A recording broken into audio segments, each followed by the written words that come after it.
I'll tell you 3 reasons why we need to be a better ministry. It has nothing to do with being better than other people. It has everything to do with how our actions are. It says in Philippians 4:4-8, rejoice in the Lord always. I will say it again. Rejoice, let your gentleness be evident to all. The Lord is near. Do not be anxious about anything, but in every situation, by prayer and petition, which just basically means constantly giving up to the Lord. Like, have you guys ever signed a petition, like they want you to vote for something? It's kind of like that constant pursuit of it. So by prayer and petition, with thanksgiving, present all your requests to God, and the peace of God, which transcends all understanding, will guard your hearts, your minds in Christ Jesus.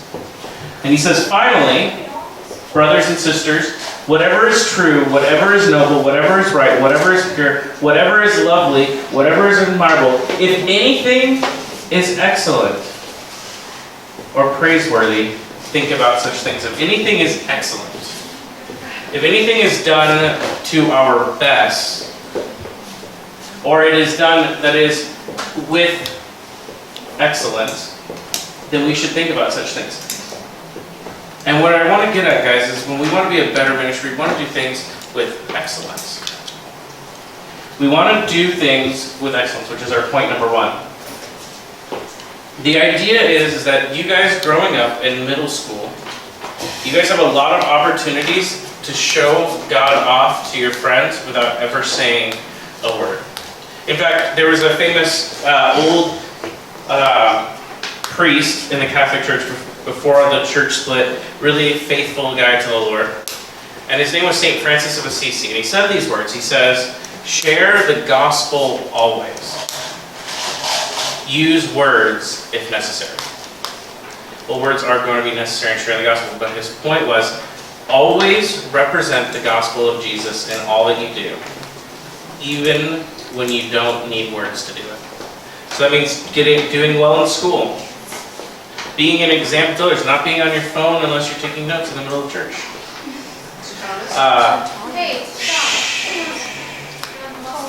Yes.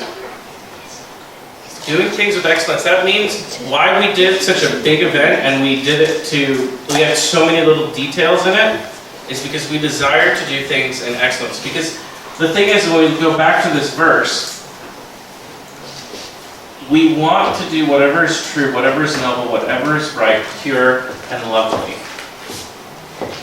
Because these are the examples we will set to others of who Christ is. You see, a lot of times, growing up, there was this idea that if you came to church and you could show up 10 minutes before church and throw everything together and we have youth group.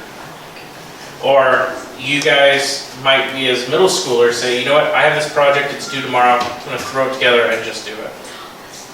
That's what you do. Yeah. And this hits me in my own heart, because there's a lot of times that I feel like I don't do things in excellence. But if you want to be just somebody who represents Jesus in a better way, we need to first do things with excellence. The second thing I want to take looking at is we need to keep loving one another. It says in Hebrews 13, 1-2, keep loving one another as brothers and sisters. Do not forget to show hospitality to strangers, for by doing so, some of you have shown hospitality to angels without knowing it. What? What? Okay, we'll read that again. Keep on loving one another as brothers and sisters.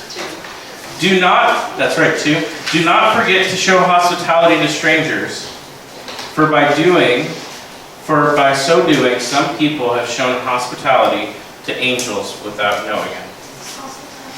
Okay, what does hospitality mean? Okay. What it means to be hospitable, if you guys look there's the word hospital in it. The reason why we get the word hospital from hospitality is because hospitals are supposed to be a place of care, of love, of bringing people in and making them feel okay. The church needs to be both a training center and a hospital. You, as a believer, need to be a trainer and a nurse. And what I mean by that is your life needs to look like somebody who's going to go out and say, hey, I'm going to share the gospel with you. I'm going to help you grow in your faith. It says in Proverbs 27, iron sharpens iron, so one sharpens another. And what? So one man sharpens another is the exact translation. The point is, you guys need to be building one another up as believers, but then also coming alongside those who are broken, those who are hurting, and sharing that hospitality to anyone who comes in the door. You know, I hope for those of you who are new with us, you've experienced some level of hospitality. That's why we give out the free drink. We have some people doing welcome. The idea is we want you to feel like this is a place for you to come. We want all of you to feel like this can be a place to be home. And that's the essence of hospitality, is that a total stranger would feel at home. And that's what we want to do here. We want to be, being a better Christian means being somebody who is welcoming to anybody who walks in the door. Is to not only, the thing is what Jesus is saying, or no, this is not Jesus, but what the point this is saying is that just keep loving people. Keep loving people and be hospitable, because you don't know who you're going to entertain. You don't know who's going to come in that door. You know, Jesus, what I was going to say is what Jesus says as he's about to ascend to heaven. He's talking about his sheep, and he separates the sheep from the goats. And I think we talked about this before. And people go, well, you're talking about sheep and goats. What does this mean? And he's like, well, did you feed me when I was hungry? Did you give me drink when I was thirsty? Did you visit me when I was in prison? Clothe me when I was poor? And they were all like, Jesus, we had no idea that you had all these things. He's like, those who don't have that, that is me. That's what you should be doing, is being loving to those who are hungry, being loving to those who are thirsty, cold, poor, in prison. The thing is Jesus had everything he needed. But he calls upon us as believers to be hospitable, to be kind, to be loving, to take care of others, to be trainers, and to be nurses. And so that, the second point is do things with the utmost hospitality. Love well. That's the next slide, love. Do things with the utmost hospitality. Now the last one I want to get to, and where all this ties back to Disneyland and why we're going to do a theology of Disneyland, is the first point when we talk about this, do things with excellence. Does Disneyland do things with excellence? Yeah. Yes. Okay, they ridiculously... So when we See think... that castle? See the castle? Do you see the little detail, how everything's... Here's the thing. This image, this has all 5 senses in it. No, smell. It does. I can't smell it. What? You can't smell it. Picture. Okay, but if you were living inside that picture, it has everything. So you have the popcorn machine right here. Smell. That smell and taste, but you also have shops in here that pump out vanilla, so you can smell it. You can hear it, the sounds, the clacking of the horse, the laughter of children, the distant sounds of a roller coaster, the fire truck honking. It was my lifelong talking. You see the castle. You see the castle. But guys, where I want to get at is this is done with excellence. And that's why we do youth group the way we do it, is we want to do it with excellence. But the other part is, has anybody not felt welcome at Disneyland? Do the people, you haven't? That sucks. Okay, you don't like Disneyland. Wow. Okay, they should be fired. What is it? He's just joking. The thing is, guys, hey, up in the front. They are so welcoming. Their staff are trained to do that way. But the third thing they do is they transport you out of that world, of the world that you're in right now, and they take you to a distant land of Disney. And the thing is we need to remember as believers that we live in the now and the not yet. We are not a part of this world. It says in the Bible that we are citizens of heaven when we accept Christ. And I want to read this passage to you. It comes from 1 Corinthians 7:29 through 31. What I mean, brothers and sisters, is that the time is short. And from now on, those who have wives should live as if they do not. Those who mourn as if they did not. Those who are happy as if they were not. Those who buy something as if they were not theirs to keep. Those who use things of this world as if it's not engrossed in them. For this world in its present form is passing away. Okay, I do want to clarify, this word for wives in the Greek is more like fiance, not actual, like husband, wife right now. Okay, but it's saying, okay, listen, if you're in a relationship with somebody, live as if you're not. And the idea of be expecting God to show up at any time. Those who mourn, let's not mourn. Those who are happy, live as if you're not happy. Those who buy something, live as if it's not yours to keep. Those are all things of this world. It says when Jesus comes back and we get to go live in the new heavens and the new earth, there will be no more weeping. There will be no more sadness, tears. What? Okay. There will be no more pain? Is that what you're going to? Okay.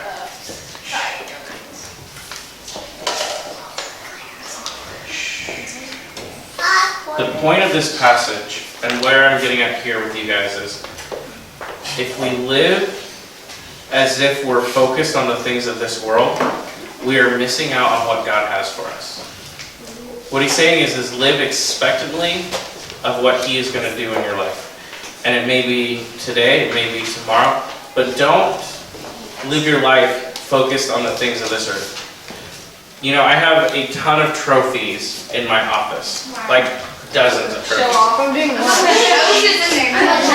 I do. It's in the bucket on the floor. Drew, you have like 10. Okay, it's like 10. From eating chocolate. Dude, I wouldn't have Okay.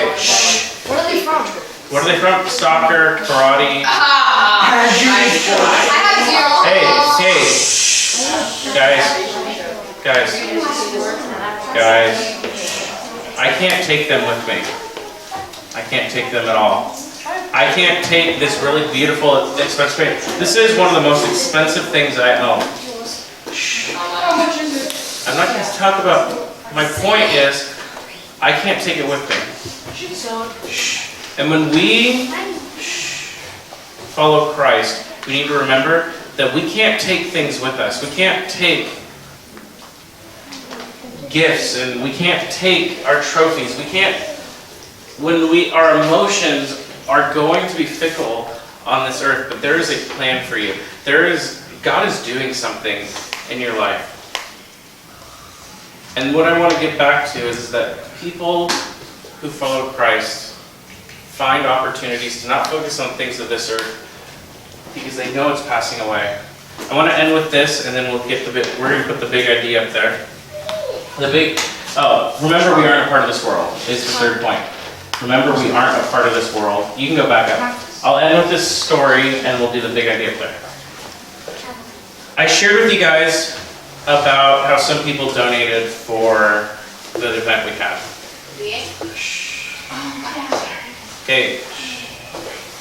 Guys, the people who gave so that we can have the big snow night, the reason they gave was not so that there could be snow on the ground of church on Sunday.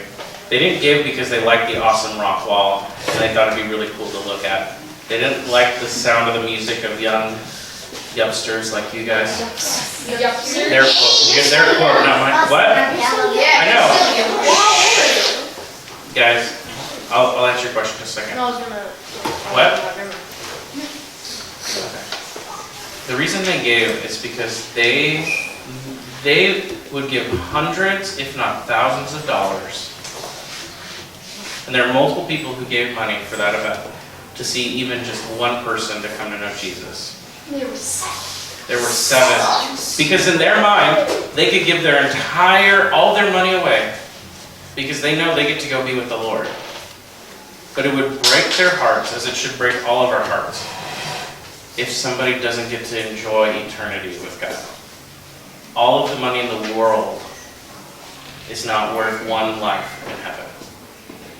We could give all the money away. We could do the biggest, best events. But if no one comes to know Jesus from those events, or the seed is not planted in the sense they heard the message and they're reflecting on it and later on they come to know Jesus, then it's just passing away. It doesn't matter. And so all of you who are believers, I'm so excited because you guys, we get to go be in heaven with Jesus and party for eternity. But I cry for your friends and my family members who don't know Jesus. And that should at some level burden all of us. So why do we do a better ministry? Because we want to do things with excellence. We want to be welcoming to those who come in. And we need to remember that our ministry is not about our lives here, but the end goal of eternity. How are we being transformed daily to being closer to God? How are we growing? How are we training others in the faith? How are we nursing those who are broken? Not about just playing games and having fun. Though I do love that. So our big idea today is we become better ministers because all of you are ministers of the gospel. If you believe in Jesus Christ, you are pastors. You are ministers. If you influence somebody to walk closer to Jesus, you are pastoring them. You become better ministers of the gospel when we live well, be an example. It says that Paul says to his followers, he says, listen, be like me as I am like Christ. Love well and see the world as our mission field. Give everything you have to be a missionary to the culture you're in. Guys, I'm really excited you're here. We should all go to Disneyland together and talk about Jesus. That would be like but guys, We stand at that exact spot. that's the exact spot we sit in, and we just pray for all the people at Disneyland who go there who are lost. We should do that. All right, let's pray. Let's pray and we can talk about Disneyland. Father God, thank you for today. Thank you for these amazing students. Thank you for Hope. 14 years old, 14 years of life that you have given her. God, we just ask for all of the broken people, the people that this picture represents, the friends of the people in this room, and family. And I pray for my own family, my brother and my dad. For my friends who don't know you, my friend Riley. God, that they would come to know you. They would fall in love with you, that we would remember that this life is not about what we gain here, the trophies, the money, the wealth, the fun, but it's about the eternal reward, what we will receive in the other life, that we are not a part of this world. God, we love you and we thank you. May we do things with excellence, with love, and remember that it is your world that we live in, not this one. It's in your Son's name we pray. Amen.